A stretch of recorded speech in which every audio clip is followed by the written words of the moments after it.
आपके सामने ये दास अनिरुद्ध बैठा है, मैं आपको क्या क्या बताऊं, क्या क्या समझाऊं। मैं संसार में रहता हूं आप लोगों की तरह, संसार का सारा काम करता हूं आप लोगों की तरह, हर जिम्मेदारी पूरी करने की कोशिश करता हूं आप लोगों की तरह, भगवान के चरणों में भक्ति करने की कोशिश करता हूं आप लोगों की तरह। लेकिन मैं सब कुछ करता हुआ भी मैं कुछ नहीं करता। कैसे? ऐसे क्योंकि मैं ये मानता हूं कि मैं कुछ कर ही नहीं रहा, मेरे से भगवान सब कुछ करवा रहे हैं, पहला। दूसरा, ये दास अनिरुद्ध, मैं मानता हूं, मैं आप लोगों को देखता हूं ना, तो मुझे आप लोगों में यही नजर आता, जब आप में से कोई रोता हुआ मेरे पास आता है मेरे सामने आकर, मैं बड़ी दुखी हूं, मैं बड़ा दुखी हूं, मैं बड़ी परेशान हूं, मैं बड़ा परेशान हूं, तो मुझे बस एक ही बात समझ में आती है कि ये दुखी और ये परेशान सिर्फ इसलिए हैं कि इन्हें उस ईश्वर पे बस भरोसा नहीं है और इन्होंने इस संसार को सही तरीके से जाना नहीं। आप अमेरिका जाएंगे ना, तो अमेरिका जाने के पहले वहां के रूल्स जान लीजिए। वहां का कानून, वहां का संविधान अलग है। हमारे भारत में तो कोई कहीं भी कचरा फेंक देता है, कहीं भी थूक देता है, कहीं भी खड़ा होकर सुसु कर लेता है। अमेरिका जैसे देशों में ऐसा करने पर फाइन हो सकता है। तो यहाँ के रूल्स अलग हैं, वहाँ के रूल्स। यहाँ तो आप लाल बत्ती क्रॉस कर देते हैं तो कोई बात नहीं, वहाँ तो बड़ा गजब का फाइन है।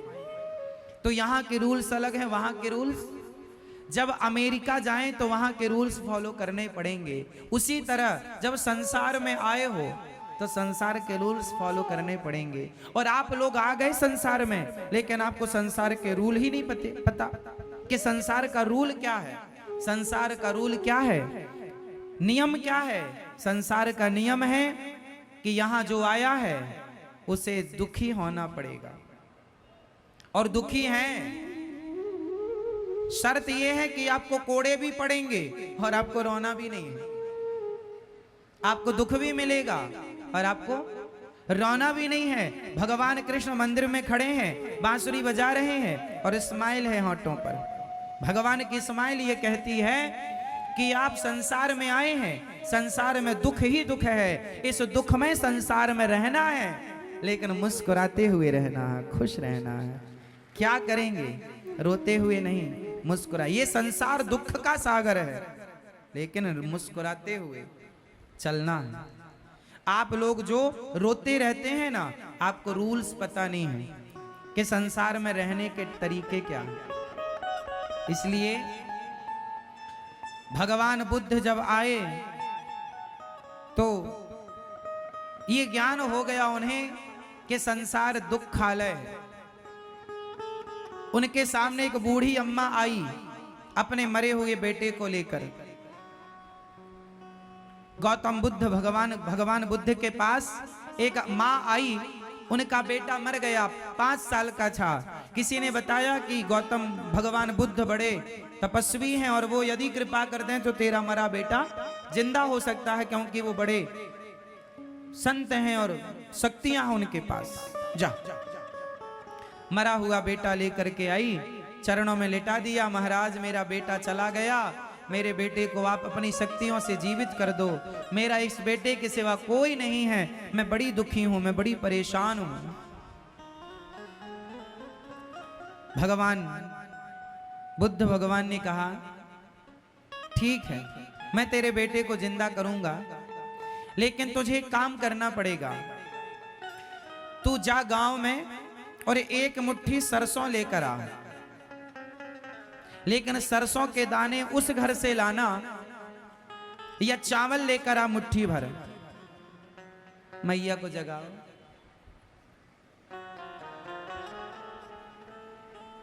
आपसे मुट्ठी भर तू चावल लेकर आना, पर उस घर से चावल लाना जिस घर में आज तक कोई मरा ना हो।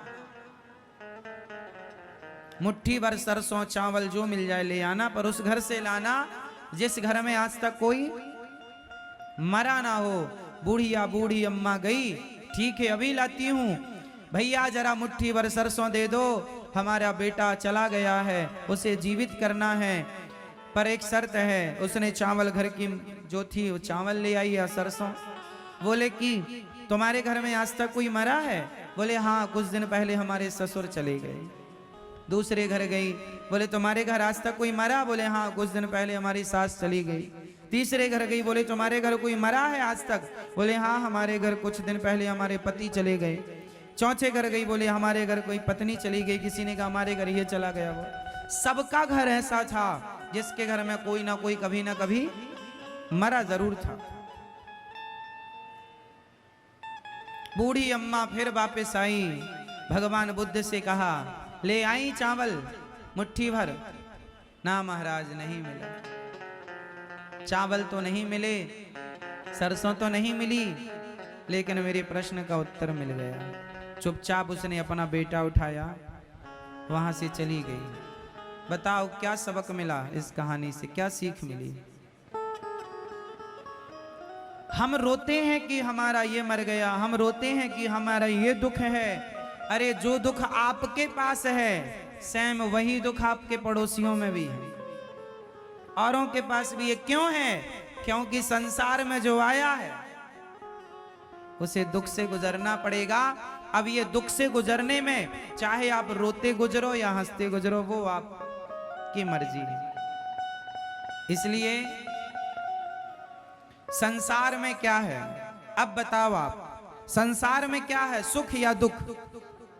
जोर से। अभी आप कह रहे थे दोनों हैं। आप जल्दी ज्ञानी हो गए। इतनी बात जानने के लिए गौतम बुद्ध को 12 साल लगे और आप देखो 12 मिनट में जान गए। संसार में क्या है ये बात मैंने कह तो दी है, आपने सुन भी ली।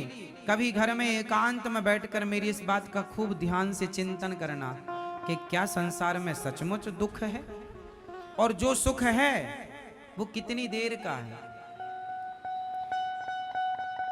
हड्डी चबा रहा है कुत्ता, लग रहा है कि बड़ा सुख है। एक छोटी सी कहानी सुना दूं और क्लियर करने के लिए, आपको जल्दी तो नहीं है? सुनो। माया, ईश्वर की माया का पर्दा ऐसा पड़ा है कि हमें सही सही दिखाई नहीं पड़ता। अब इस बात को और क्लियर करने के लिए मैं आपको एक छोटी सी कहानी सुनाता हूं, आपको पूरा क्लियर हो जाएगा, सारा दर्पण की तरह क्लियर हो जाएगा। स्पष्टीकरण। जो सो रहे हैं उनको जगा दो।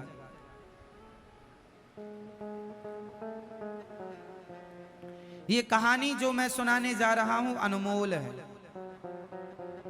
शायद आपने आज तक नहीं सुनी हो, इसलिए ध्यान से सुनिएगा। इस कहानी से आपके परिवार का, आपका सारांश निकलेगा। तैयार हैं? सुनो। एक बार नारद जी ने भगवान कृष्ण से कहा कि हे श्री कृष्ण, मैं जानना चाहता हूं कि आपकी माया क्या है। आपकी माया क्या है? मैं देखना चाहता हूं आपकी माया को। कैसी है आपकी माया? आप लोग भी ध्यान से देखिए, अभी मैं कुछ आपको दिखाऊंगा। आपकी माया क्या है? भगवान ने कहा चलो तुम्हें माया दिखाते। नारद जी को लेकर भगवान एक घने जंगल में चले गए। भगवान श्री कृष्ण हैं और ये बात द्वारिका की है। जब भगवान द्वारिका के राजा थे, नारद जी भ्रमण करते करते द्वारिका गए। आज भगवान नारद जी को लेकर घने जंगल में भगवान प्रवेश कर गए। नारद जी बोले प्रभु और कितने अंदर ले जाओगे? भगवान बोले बस थोड़ा अंदर और। नारद जी चले। चलते चलते नारद जी थक गए, एक पेड़ की छांव में बैठ गए। प्रभु अब चला नहीं जा रहा, मैं थक गया, थोड़ा विश्राम कर लो। भगवान बोले अच्छा विश्राम तो कर लेंगे, पर हमें बड़ी प्यास लगी है। हे देवर्षि नारद जी, हमें बड़ी प्यास लगी है, क्या आप पानी का बंदोबस्त करेंगे? हमारे लिए पानी पिलवाएंगे? हाँ हाँ। नारद जी बोले आप यहीं बैठो पेड़ की छांव में, मैं अभी आपके लिए पानी लेकर आया। नारद जी उस घोर जंगल में, भयंकर जंगल में पानी की खोज में आगे चले। नारद जी थोड़ा ही 400 कदम आगे बढ़े कि उन्होंने देखा कि एक सुंदर सा नगर था। उस नगर में एक सुंदर सी स्त्री एक कुएं में पानी भर रही थी। नारद जी ने कहा, देवी बड़ी प्यास लगी है, क्या हमें पानी मिलेगा? उस देवी ने मुस्कुराते हुए नारद जी की तरफ देखा और कहा, जरूर। नारद जी ने ऐसे किया, अपने दोनों हाथों को आगे बढ़ाया, उसने घड़े से पानी नारद जी की अंजलि में डाली और नारद जी पानी पीते हुए अपने नेत्रों को उठा करके, ऊंचा करके और उसकी सुंदरता को, स्त्री की सुंदरता को देखने में इतने मस्त हो गए कि भूल गए कि मैं कोई काम करने आया था। उस स्त्री से कहा, देवी इस नगर का नाम क्या है? बोले, इसका नाम है उत्तमपुर। अच्छा, इस नगर के राजा कौन है? मेरे पिता इस नगर के राजा हैं। अच्छा, तो आप राजकन्या हैं? हाँ। देवी आप बहुत सुंदर हैं, क्या आप हमसे विवाह करेंगी? देवी ने कहा, हाँ, यदि मेरे पिता तैयार हो जाएं तो मैं आपसे विवाह कर लूंगी। चलो हमें अपने पिता से मिलाओ। अब नारद जी उस लड़की के पिता से मिलने गए और भगवान भेजे थे कि जाओ हमारे लिए पानी लेकर आओ। और नारद जी अपनी शादी की चर्चा करने गए। लड़की के पिता से बोले, आपकी कन्या बड़ी सुंदर है, हमें पसंद है। राजा ने कहा, महाराज आप तो देवर्षि नारद जी हैं। हाँ हाँ, ठीक पहचाना, हम देवर्षि नारद। अरे महाराज, आप जैसे महात्माओं के पास हमारी कन्या रहेगी तो ये तो हमारा सौभाग्य है कि आप जैसी तपस्वी हमारी कन्या को वरण करेंगे। लो भैया, सुंदर सा समय निकाला गया, तारीख तय की गई और नारद जी का उस लड़की से विवाह संपन्न हुआ। अब नारद जी हो गए गृहस्थी। ध्यान से सुनना, नारद जी हो गए गृहस्थी और नारद जी ने गृहस्थी में रह करके बड़े प्रेम से उस नारी के संग रहकर आनंद लिया। एक दिन उनके ससुर की मृत्यु हो गई। ससुर की मृत्यु हो गई तो इनके साले थे नहीं। अब नारद जी, एक बेटी थी उनके राजा की, तो नारद जी ही राजा बने। अब नारद जी राजा बन गए, उनकी पत्नी बगल में बैठी रानी बनी। कुछ दिन बाद नारद जी के एक बेटा हुआ। कुछ वर्ष बाद नारद जी की एक बेटी हुई। एक बेटा एक बेटी। नारद जी के बड़े मंत्री, बड़ी सेना। एक दिन नारद जी ने सोचा कि चलो जरा देखो कि हमारे राज्य के आसपास किन राजाओं का कब्जा है। तो मंत्रियों ने बताया, महाराज फलानी दिशा में फलाने राजा का कब्जा है, हमारे राज्य की कुछ जमीन पर कब्जा किया है। नारद जी ने कहा, सेना तैयार करो और उस राज्य पर आक्रमण करो, अब हम अपने राज्य का विस्तार चाहते हैं। नारद जी क्या लेने गए थे? पानी, और राज्य का विस्तार करने में लग गए। हम अपने राज्य का विस्तार चाहते हैं, सेना तैयार करो। लो भैया, नारद जी की उपस्थिति में सेना तैयार हुई और सेना आक्रमण करने के लिए चली। पर नारद जी आक्रमण करें उसके पहले सामने वाले राजा ने आक्रमण कर दिया और नारद जी की सेना मारी गई। नारद जी का पहला युद्ध था, कभी लड़े नहीं तो माला जपते रहे सारी जिंदगी, नारायण नारायण नारायण। और आज बाबा जी युद्ध करने चले हैं और जब युद्ध करने गए तो ये हार गए। सामने वाले राजा ने नारद जी को हराया और इनके राज्य पर कब्जा कर लिया। अब नारद जी भागे, अपनी पत्नी और बच्चों को लेके भागे नारद जी। अब भागते भागते भागते भागते एक जंगल में पहुंच गए। एक बेटी थी छोटी सी इनकी और एक बेटा था। बेटा थोड़ा बड़ा था, 5 साल 6 साल का बेटा रहा होगा, 3 साढ़े 3 साल की बेटी रही होगी। अब लो भैया, नारद जी पत्नी को लेके भाग रहे हैं, ना खाया ना पिया, बस भागा भागा भागा, सेना पीछे लगी है बंदी बनाने के लिए। अब नारद जी भाग भाग के चले, खाना पीना कुछ नहीं। पत्नी बोली भूख लगी है, बच्चे चिल्लाने लगे, रोने लगे। उस छोटी सी बच्ची को ना पानी मिल पाया, ना भोजन मिल पाया, बच्चे रो रहे हैं। अब नारद जी अपने बच्चों को जब रोता हुआ देखे ना तो वो भी रोने लग जाएं, लेकिन क्या करें। तभी उन्हें एक नदी दिखाई पड़ी। उस नदी के उस तरफ कोई गांव नजर आया। नारद जी बोले यदि नदी के उस पार चले गए तो इस गांव में जरूर रोटी मिल जाएगी, हमारे बच्चों का पेट भर जाएगा। अब नारद जी उस नदी के पार जाने के लिए बंदोबस्त करने लगे। तभी उन्हें नदी के किनारे एक नाव नजर आई। कहीं बहकर पुरानी सी नाव आ गई। बहुत अच्छी हालत तो नहीं थी, पर नारद जी के बच्चे भूखे थे। अब नदी को पार करने के सिवा उनके पास कोई चारा ऑप्शन नहीं था। अब जैसे तैसे उसमें और लकड़ी लगा करके उसमें उसकी मलहम पट्टी करके नाव की, और नारद जी उस नाव में बैठे, बच्चों को बिठाया, पत्नी को बिठाया, खुद नारद जी नाव जागो चलाने लगे। नारद जी नाव चलाने लगे।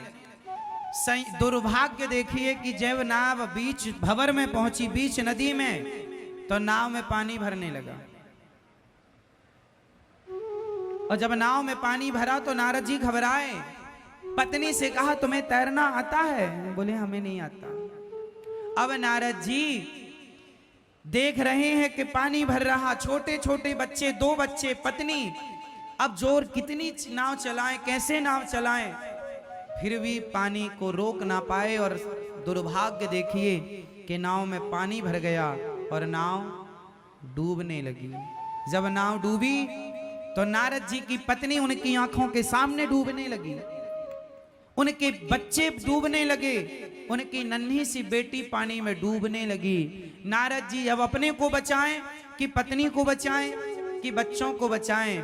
नारद जी तो जैसे तैसे किनारे लग गए, लेकिन बीच नदी में अपनी पत्नी को डूबता हुआ देखकर चिल्ला रहे हैं, हे विधाता तू कितना निर्दयी, कितना निष्ठुर है, इतना दुख दिया तूने हमें, क्या बिगाड़ा था हमने तेरा, कौन सा पाप किया था हमने जो तूने हमें इतना दुख दे दिया। हमारी पत्नी पानी में डूब गई, बच्चा पानी में डूब गया, चिल्ला रही है पत्नी, बचा लो स्वामी बचा लो। पर ये असमर्थ हैं उस डूबती हुई पत्नी को बचाने में। अरे कोई तो बचाओ, कोई नहीं आया। पत्नी डूब गई, बच्चे डूब गए, तीनों की मृत्यु हो गई। और नारद जी रो रहे हैं, हे भगवान तू बड़ा निष्ठुर निर्दयी, क्या बिगाड़ा था हमने तेरा। नारद जी रो रहे थे, तब तक भगवान आ गए। भगवान ने कहा नारद जी पानी लेने गए थे, 1 घंटे से बैठे आपका इंतजार कर रहे हैं, आप लौटे ही नहीं। नारद जी को याद आया, हे प्रभु हम पानी लेने आए थे। हाँ। नारद जी बोले हमारी पत्नी डूब गई पानी में। ना भगवान बोले पत्नी, आपकी पत्नी? आप तो अभी पानी लेने गए थे 1 घंटा पहले, 1 घंटे से हम ही आपको ढूंढ रहे हैं। नारद जी बोले अभी 1 घंटा हुआ? हाँ 1 घंटे ही तो हुआ। बोले 1 घंटे में हमारे 2 बच्चे भी हो गए। भगवान मुस्कुराए, नारद जी यही है माया। आपने सवाल किया था ना कि प्रभु अपनी माया दिखाओ, अपनी यही है माया। जो आपका नहीं है आप उसके लिए रो रहे हैं, यही तो माया है। क्या वो पत्नी, क्या वो बच्चे, क्या वो राज्य नारद जी का था? बोलो बोलो। लेकिन नहीं था, लेकिन फिर भी उनने अपना माना और रो रहे हैं। जो आपका है ही नहीं आप उसे अपना मानते हैं,